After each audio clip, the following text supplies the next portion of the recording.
آج ہم تاریخی ماخذ کی روشنی میں ایک انتہائی اہم واقعے کا جائزہ لے رہے ہیں، اور وہ ہے سریہ حضرت ضحاک بن سفیان رضی اللہ عنہ۔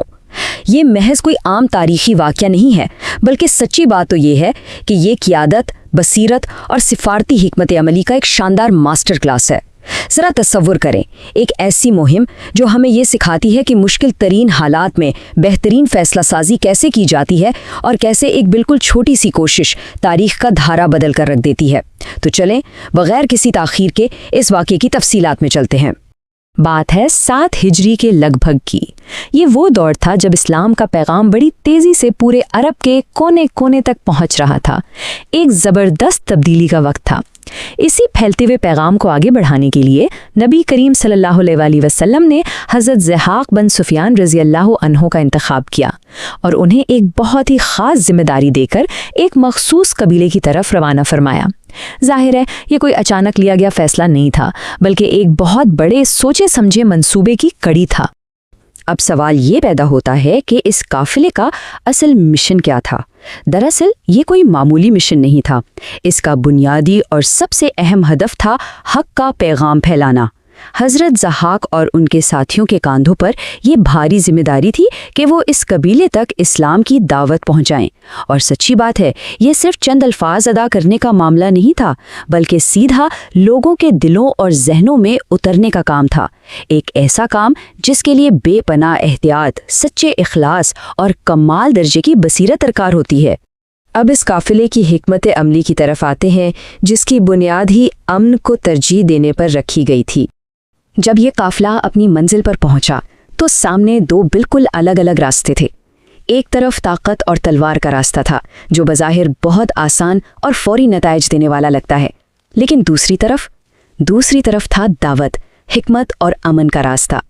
اور حیران کن بات یہ ہے کہ تاریخی ماخذ ہمیں بتاتے ہیں کہ حضرت ضحاک نے شروعات میں طاقت کا راستہ بالکل اختیار نہیں کیا۔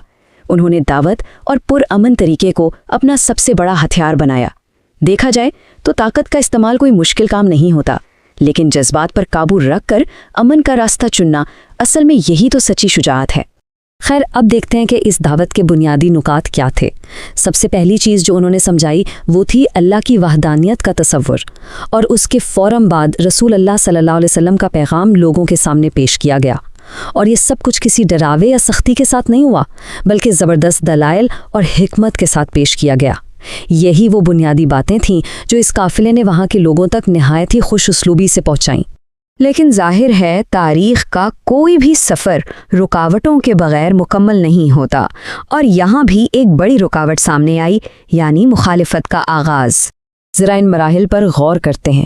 پہلا قدم بالکل واضح تھا، پیغام کی فراہمی، لیکن دوسرے قدم پر آتے آتے معاملہ بگڑنے لگا۔ قبیلے کے کچھ لوگوں نے اس دعوت کو سننے کے بجائے شدید مخالفت شروع کر دی۔ ٹینشن بڑھنے لگی۔ عام حالات میں اگر کوئی اور ہوتا تو شاید فوراً تلوار نکال لیتا، لیکن اگلا مرحلہ ہی تو اس پورے واقعے کی جان ہے، یعنی صبر کا مظاہرہ۔ اس شدید کشیدگی کا جواب طاقت سے نہیں دیا گیا، بلکہ ایک نہایت ٹھہرے ہوئے سوچے سمجھے عمل سے صورتحال کو سنبھالا گیا۔ اور مزے کی بات یہ ہے کہ اسی ٹھہراؤ نے چوتھے قدم یعنی کامیابی کی راہ ہموار کی۔ بحران کا یہ انتظام واقعی لاجواب تھا۔ حضرت ضحاک نے اس حد تک کشیدہ ماحول کو کیسے قابو کیا؟ بے پناہ صبر اور گہری دانشمندی کے ذریعے۔ جب حالات بالکل ہاتھ سے نکلتے ہوئے محسوس ہو رہے تھے، ان کی لیڈرشپ نے ماحول کو دھماکہ خیز ہونے سے بچا لیا۔ انہوں نے جذبات کی رو میں بہنے کے بجائے حکمت سے کام لیا، اور سچ پوچھے تو قیادت کی اس سے اعلیٰ مثال ملنا واقعی مشکل ہے۔ تو اب ہم اس جائزے کے سب سے اہم حصے کی طرف آتے ہیں، یعنی الہی کامیابی اور وہ بنیادی سبق جو ہمیں یہاں سے ملتا ہے۔ اس پورے واقعے کا نچوڑ ایک بہت ہی خوبصورت اور گہری بات میں چھپا ہے، اور وہ یہ کہ اسلام کی اصل دعوت ہمیشہ اخلاق، صبر اور حکمت کے ذریعے ہی دی جاتی ہے۔ آخرکار اس پرامن اور صبر آزما کوشش کے نتیجے میں اللہ تعالیٰ نے کامیابی عطا فرمائی، اور اس مہم کا اصل مقصد پورا ہو گیا۔ یہ بات ہمیں ایک واضح پیغام دیتی ہے کہ طاقت کا استعمال کبھی بھی پہلا آپشن نہیں ہوتا۔ اسے صرف اور صرف انتہائی مجبوری اور اشد ضرورت کے وقت کے لیے رکھا جاتا ہے۔ یہ وہ زبردست سبق ہے جو اس قافلے نے اپنے عمل سے ہمیشہ کے لیے تاریخ میں محفوظ کر دیا۔ آخر میں ایک بہت ہی گہرے سوال پر غور کیا جائے۔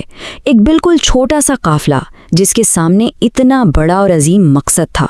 ان کی اس مختصر سی مگر حکمت اور صبر سے بھری کوشش نے آخر پورے کے پورے علاقے میں حق کا پیغام کیسے پھیلا دیا؟